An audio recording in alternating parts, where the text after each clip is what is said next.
Compensation is a key factor in employee retention and satisfaction, and the sales department is no exception. Businesses must ensure their sales force is adequately compensated for their efforts to generate revenue. However, many organizations rely solely on salary-based compensation plans instead of including other metrics to reward their sales teams. When it comes to rewarding performance and incentivizing sales, profitability should be one of the key metrics used to determine the amount of compensation. One of the most effective ways to ensure sales force compensation is, in part, based on sales profitability is by utilizing a performance-based compensation plan for sales staff. This plan rewards sales staff for meeting or exceeding their performance goals. By tying compensation to individual performance, employee motivation and engagement increase as staff members are more invested in their success. Additionally, it incentivizes staff to work towards achieving profitability goals, as their compensation directly corresponds to the success of their efforts. A performance-based compensation plan is an effective way to ensure sales force compensation is, in part, based on sales profitability. One way to ensure that sales staff are incentivized to generate more sales profitably is to connect their compensation to the sales they produce. This could include setting targets for sales staff and providing rewards or bonuses when those targets are met, or tying their compensation directly to the profitability of the sales they are responsible for. This encourages sales staff to think about the long-term profitability of their sales rather than simply focusing on sales volume. Additionally, this can help motivate sales staff to actively seek new sales opportunities and ensure existing customers remain satisfied and loyal. Setting achievable goals for sales staff is a key factor in rewarding the sales force with profitability-based compensation. When developing goals, it is important to consider the market conditions and the salesperson's ability to meet them. The goals should also be based on attainable metrics that reflect the salesperson's success in bringing in revenue and profit, such as the number of products sold, gross margin, customer retention, and customer satisfaction. Management should also regularly review the established goals to ensure they remain attainable and relevant to the current market conditions and the salesperson's abilities.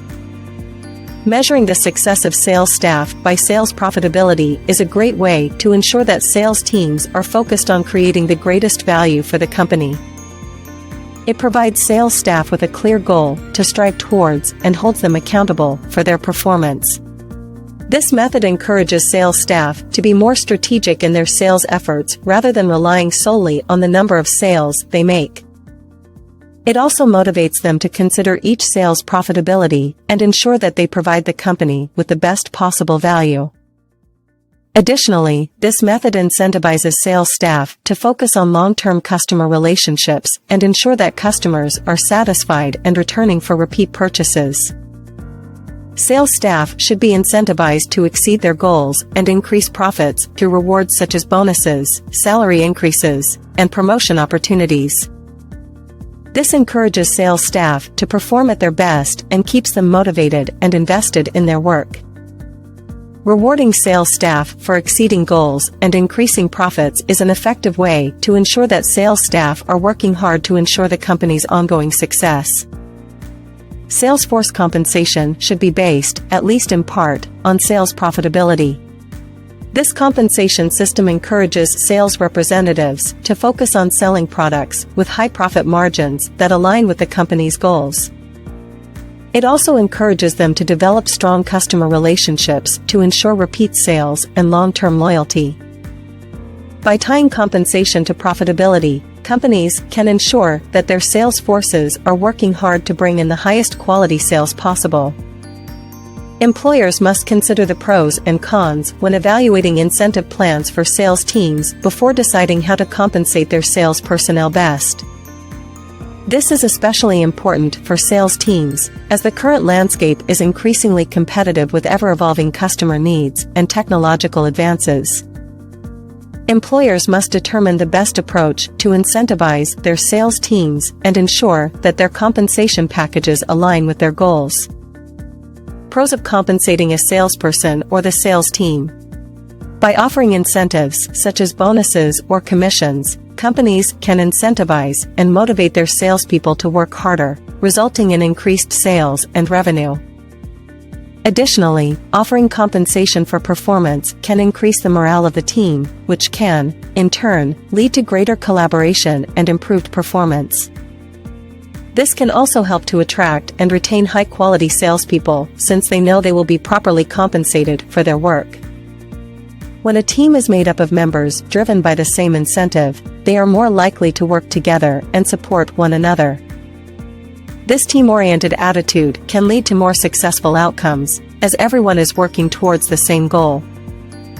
Furthermore, when team members are compensated for their efforts, they will be more likely to take ownership of their roles, as they can directly benefit from the team's success.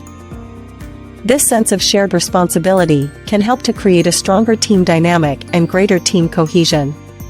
Cons of compensating a salesperson or sales team. Since the salesperson or team members are usually rewarded for their performance, the rewards can be skewed in favor of the top performers and to the detriment of those who may need additional support and training. This can lead to resentment, morale issues, and a lack of commitment from those not being rewarded as much as their colleagues. It is important to ensure that rewards are distributed fairly and consistently to promote team harmony and healthy competition.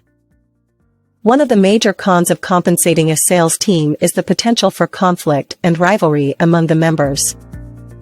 For example, if the compensation model is based on individual performance, the team may focus on its success and neglect the team's success as a whole. This can lead to team members' competition, creating an unhealthy and unproductive working environment. Additionally, if the compensation model is based on team performance, members may hesitate to take risks or take the initiative to ensure they don't jeopardize the team's success. This can stifle creativity and innovation and prevent the team from reaching its full potential. While money may be the most common way to reward a salesperson or sales team, other alternatives can be used. One option is to create a recognition program that rewards salespeople or teams based on performance and overall accomplishments. With recognition programs, managers can create specific criteria and goals that must be met to receive a reward. Rewards can be anything from a certificate of recognition to a title or award. Non-monetary awards are another way to provide incentives and motivate the sales team. These rewards can include extra vacation days, flexible work hours, or even special benefits such as access to a company car. While these rewards may not have a direct monetary value, they can often be even more meaningful than a cash bonus. In conclusion, compensating salespeople or the sales team should be based on the business's needs and goals. Establishing a sales compensation plan can make it easier to attract and retain sales talent, boost morale, and increase sales performance. However, it can also lead to conflicts between employees and be expensive to implement and maintain. Ultimately, it is important to consider the pros and cons of compensating salespeople or the sales team before deciding. Learn more at business901.com.